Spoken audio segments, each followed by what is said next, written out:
Alright, so today we have a new tool. We have Dig tool, networking, the fourth networking tool in this series, task number 8, networking tools, Dig. We talked about domains in the previous task. Now let's talk about how they work. Ever wondered how a URL gets converted into an IP address that your computer can understand? The answer is a TCP/IP protocol called DNS, Domain Name Systems. At the most basic level, DNS allows us to ask a special server to give us the IP address of the website we're trying to access. For example, if we make a request to Google, our computer will first send a request to a special DNS server which your computer already knows how to find. The server would then go looking for the IP address for Google and then send it back to us. Our computer could then send the request to the IP of the Google server. Let's break this down a bit. You make a request to a website. The first thing that your computer does is check your local host file to see if an explicit IP domain mapping has been created. This is an older system than DNS and much less commonly used in modern environments. However, it still takes precedence in the search order of most operating systems. If no mapping has been manually created, the computer then checks its local DNS cache to see if it already has an IP address stored for the website. If it does, great. If not, it goes to the next stage of the process. Assuming the address hasn't already been found, your computer will then send a request to what is known as a recursive DNS server. This will automatically be known to the router on your network. Many internet service providers maintain their own recursive servers, but companies such as Google and OpenDNS also control recursive servers. This is how your computer automatically knows where to send the request for information. Details for a recursive DNS server are stored in your router or computer. This server will also maintain a cache of results for popular domains. However, if the website you've requested isn't stored in the cache, the recursive server will pass the request on to a root name server. Before 2004, there were precisely 13 root name DNS servers in the world. These days, there are many more. However, they are still accessible using the same 13 IP addresses assigned to the original server, balanced so that you can get the closest server when you make a request. The root name servers essentially keeps track of the DNS servers in the next level down, choosing an appropriate one to redirect your request to. These lower level servers are called top level domain servers. Here you can see a top level domain .com, .co UK. Anything in here .something is the top level domain. Top level domain, short for TLD, servers are split up into extensions. So for example, if you were searching for TryHackMe.com, your request would be redirected to a TDL, top level domain server that handles .com domains.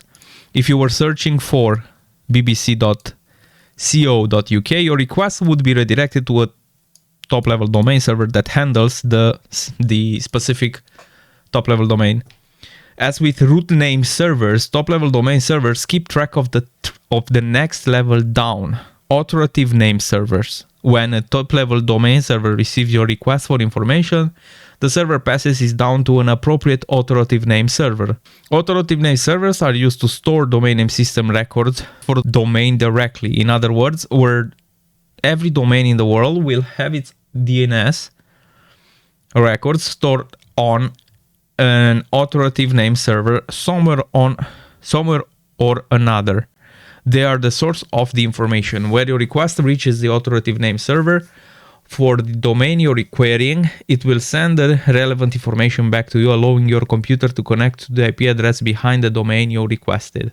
So it's pretty simple. 4 steps. First, when you request Google, it will check locally on your host file if you have the address.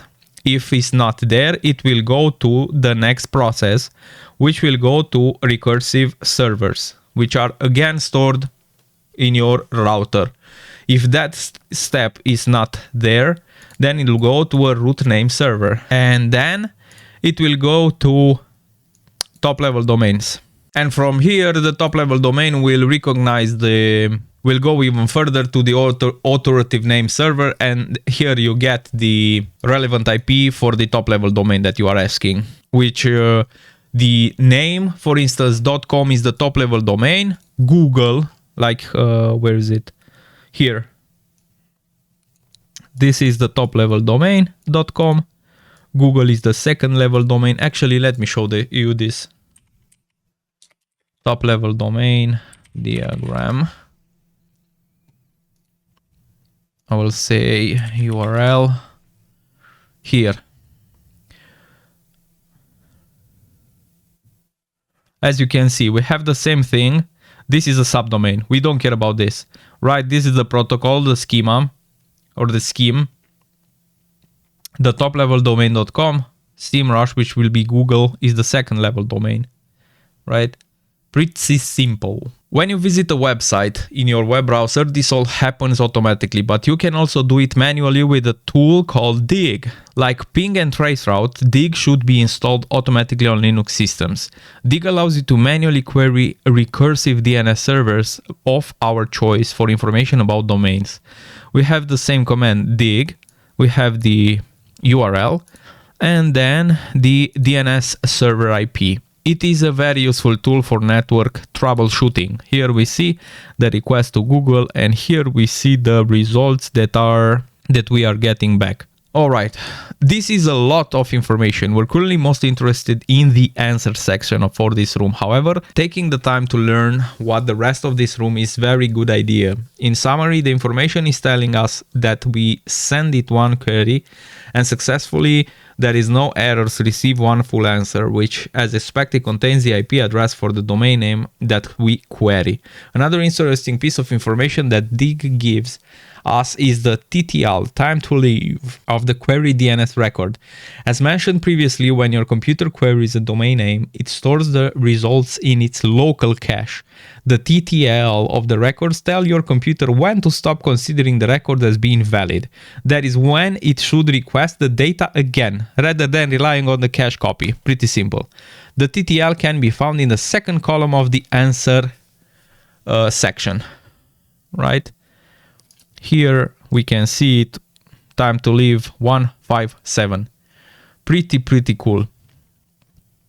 So in other words, time to live is when you want to request again when you want to restore again the request for Google, for instance, in order to recognize when you come back. After 157, it's important to remember that TTL in the context of DNS caching is measured in seconds, right? So what we see here, 157 are seconds. So the record in the example will expire in 2 minutes and 37 seconds. Have a go at some questions about DNS and Dig. Answer the questions below. What is DNS short for? Domain name system.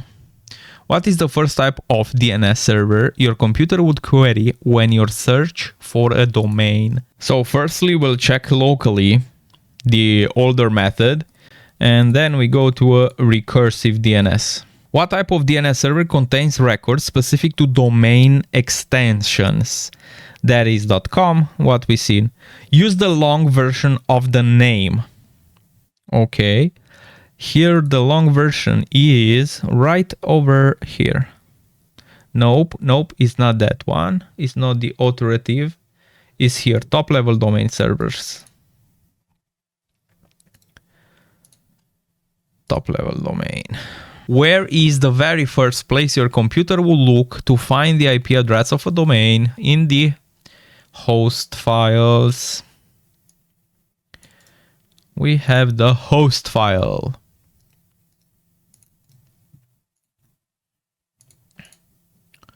For instance, in the host file, you also can create names for IPs, right? So if, for instance, you have your own website or you have a subdomain or something, you can create in the host file a custom URL. Research. Google runs 2 public DNS servers. One of them can be queried with the following IP. What is the IP address of the other one? All right, let me 8.8.8. It's right over here. exactly what we find over here. Okay, 8844. If a DNS query has a time to live of 24 hours, what number would the dig query show? 3600 multiplied by 24. 86,400. Simple. Awesome.